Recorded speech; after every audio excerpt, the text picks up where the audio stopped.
4C ayat 1 Undang-Undang Dasar 1945.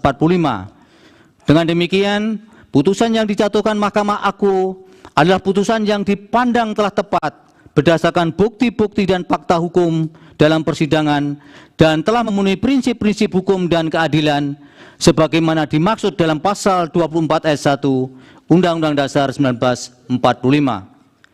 Konklusi, berdasarkan penilaian atas fakta dan hukum sebagaimana diuraikan di atas, Mahkamah berkesimpulan eksepsi termohon dan eksepsi pihak terkait berkenaan dengan kewenangan adalah tidak beralasan menurut hukum. Mahkamah berwenang mengadili permohonan Aku. Permohonan diajukan masih dalam tenggang waktu yang ditentukan oleh peraturan perundang-undangan. Pemohon memiliki kedudukan hukum untuk mengajukan permohonan Aku. Eksepsi termohon dan eksepsi pihak terkait berkenaan dengan pokok permohonan adalah tidak beralasan menurut hukum. Permohonan pemohon tidak beralasan menurut hukum untuk seluruhnya. Berdasarkan Undang-Undang Dasar Negara Republik Indonesia tahun 1945, Undang-Undang Nomor 24 Tahun 2003 tentang Mahkamah Konstitusi, sebagaimana telah diubah terakhir dengan Undang-Undang Nomor 7 Tahun 2020 dan seterusnya dianggap dibacakan, amar putusan mengadili dalam eksepsi, menolak eksepsi termohon dan eksepsi pihak terkait untuk seluruhnya. Dalam pokok permohonan, menolak permohonan pemohon untuk seluruhnya.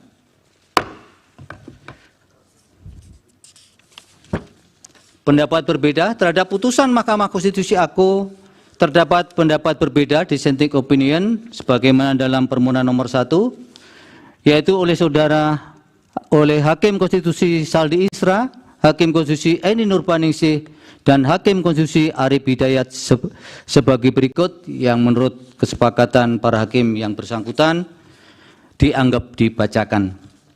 Demikianlah diputus dalam rapat pemusyawaratan hakim oleh 8 hakim konstitusi, yaitu Soeharto selaku Ketua merangkap anggota, Saldi Isra, Arif Hidayat, Eni Nurbaningsih, Daniel Yusmik Pepoe, M. Guntur Hamzah, Ridwan Mansur, dan Arsul Sani, masing-masing sebagai anggota, pada hari Rabu tanggal 17 bulan April tahun 2024 yang diucapkan dalam sidang pleno Mahkamah Konstitusi terbuka untuk umum pada hari Senin tanggal 22 bulan April tahun 2024 selesai diucapkan pukul 15:11 waktu Indonesia Barat oleh 8 hakim tersebut dengan dibantu Eri Satria Pamungkas, Anak Agung Dian Onita, Radian Primanugraha, Sepri Porkonata Tarigan, Hani Adani, Ria Indriani, Wilma Silalahi, Nur Lydia Stefani Hikmah, Siska Yosepin Sirait, Penny Tripurnamasari,